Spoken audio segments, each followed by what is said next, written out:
अध्याय 19। श्री सूत जी बोले, हे तपस्वियों, इस प्रकार कहते हुए श्री नारायण को मुनि श्रेष्ठ नारद मुनि के ने मधुर वचनों से प्रसन्न करके कहा, हे ब्राह्मण तपोनिधि सुदेव ब्राह्मण को प्रसन्न विष्णु भगवान ने क्या उत्तर दिया, सो हे तपोनिधे कहिए। श्री नारायण बोले, इस प्रकार महात्मा सुदेव ब्राह्मण ने विष्णु भगवान से कहा। भक्त वत्सल विष्णु भगवान ने वचनों द्वारा सुदेव ब्राह्मण को प्रसन्न करके कहा कि हे द्विजराज, जो तुमने किया है उसका दूसरा नहीं करेगा। जिसके करने से हम प्रसन्न हुए उसको आप नहीं जानते हैं। यह हमारा प्रिय पुरुषोत्तम मास गया है। स्त्री के सहित शोक में मग्न तुमसे उस पुरुषोत्तम मास की सेवा हुई। हे तपोनिधि, इस पुरुषोत्तम मास में जो एक भी उपवास करता है द्विजोत्तम, वह मनुष्य अनंत पापों को भस्म कर विमान से वैकुंठ लोक को जाता है। सो तुमको 1 महीना बिना भोजन किए बीत गया और असमय में मेघ के आने से प्रतिदिन प्रातः मध्याह्न साय तीनों काल में स्नान भी अनायास ही हो गया। हे तपोधन, तुमको 1 महीना तक मेघ के जल से स्नान मिला और उतने ही अखंडित उपवास भी हो गए। शोक रूपी समुद्र में मग्न होने के कारण ज्ञान से शक्ति से हीन तुमको अज्ञान से पुरुषोत्तम का सेवन हुआ। तुम्हारे इस साधन का तौल कौन कर सकता है। तराजू के एक तरफ पलड़े में वेद में कहे हुए जितने साधन हैं उन सबको रखकर और दूसरी तरफ पुरुषोत्तम को रखकर देवताओं के सामने ब्रह्मा ने तोलना किया और सब हल्के हो गए। पुरुषोत्तम भारी हो गया। इसलिए भूमि के रहने वाले लोगों ने पुरुषोत्तम का पूजन किया जाता है। हे तपोधन, यद्यपि पुरुषोत्तम मास सर्वत्र है, फिर भी इस पृथ्वी लोक में पूजन करने से फल देने वाला कहा है। इससे हे वत्स, इस समय आप सब तरह से धन्य हैं, क्योंकि आपने इस पुरुषोत्तम मास में उग्र तथा परम दारुण तप को किया। मनुष्य शरीर को प्राप्त कर जो लोग श्री पुरुषोत्तम मास में स्नान दान आदि से रहित रहते हैं, वे लोग जन्म जन्मांतर में दरिद्र होते हैं। इसलिए जो सब तरह से हमारे प्रिय पुरुषोत्तम मास का सेवन करता है, वह मनुष्य हमारा प्रिय, धन्य और भाग्यवान होता है। श्री नारायण बोले, हे मुने, जगदीश्वर हरि भगवान इस प्रकार कहकर गरुड़ जी पर सवार होकर शुद्ध वैकुंठ भवन को शीघ्र चले गए। सप्तांतिक सुदेव शर्मा पुरुषोत्तम मास के सेवन से मृत्यु से उठे हुए सुखदेव पुत्र को देखकर अत्यंत दिन रात प्रसन्न होने लगे।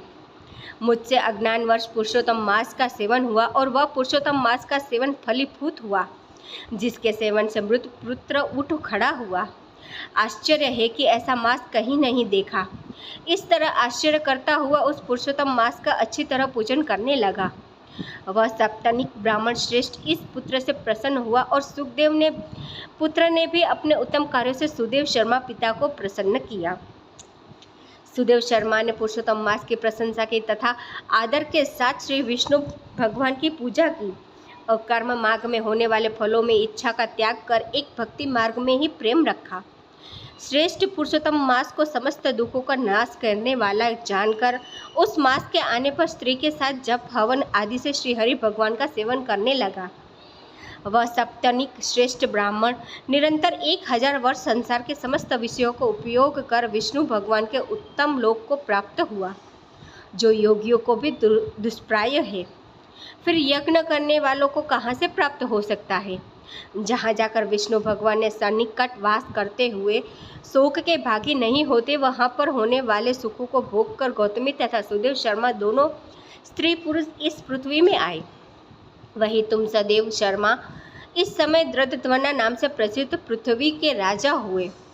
पुरुषोत्तम नाम के सेवन से समस्त ऋषियों को भोगता हुए। हे राजन, यह आपकी पूर्व जन्म की पति देवता गौतमी ही पटरानी है। हे भूपाल, जो आपने मुझसे पूछा था सो सब मैंने कहा और सुख पक्षी तो पुनर्जन्म में जो पुत्र सुखदेव नाम से प्रसिद्ध थे और हरि भगवान में जिसको जिलाया था, वह 12,000 वर्ष तक आयु भोग कर वैकुंठ को गया। वहाँ वन के तालाब के समीप वट वृक्ष पर बैठकर पुनर्जन्म के पिता तुमको आए हुए देख मेरे हितों के उपदेश करने वाले प्रत्यक्ष मेरे देवत विषय रूप सर्प से दूषित संसार सागर में मग्न इस प्रकार पिता को देखकर और अत्यंत कृपा से युक्त वह सुख पक्षी विचार करने लगा कि यदि मैं इस राजा को ज्ञान का उपदेश नहीं करता हूँ तो मेरा बंधन होता है। जो पुत्र अपने पिता को पुन्नाम नरक से रक्षा करता है वही पुत्र है। आज मेरा यह श्रुति के अर्थ का ज्ञान भी वृथा हो जाएगा, इसलिए अपने पुनर्जन्म के पिता का उपकार करूँगा। हे राजन रंधनवा, इस तरह निश्चय करके वह शुक पक्षी वचन बोला। हे पाप रहित राजन, जो आपने पूछा सो यह सब मैंने कहा। अब इसके बाद पाप नाशिनी सरयू नदी को जाऊंगा। श्री नारायण बोले। इस प्रकार बहुत समय तक उस प्रसिद्ध यशस्वी राजा दंतधना के पुनर्जन्म का चरित्र कहकर जाते हुए वाल्मीकि मुनि की प्रार्थना कर असंख्य पुण्यवान राजाओं का राजा वाल्मीकि मुनि को नमस्कार करता हुआ कुछ बोला। इति श्री ब्रह्म नारदीय पुराण पुरुषोत्तम मास महात्म्य नवदशो अध्याय संपूर्णम। ओम हरि शरणम।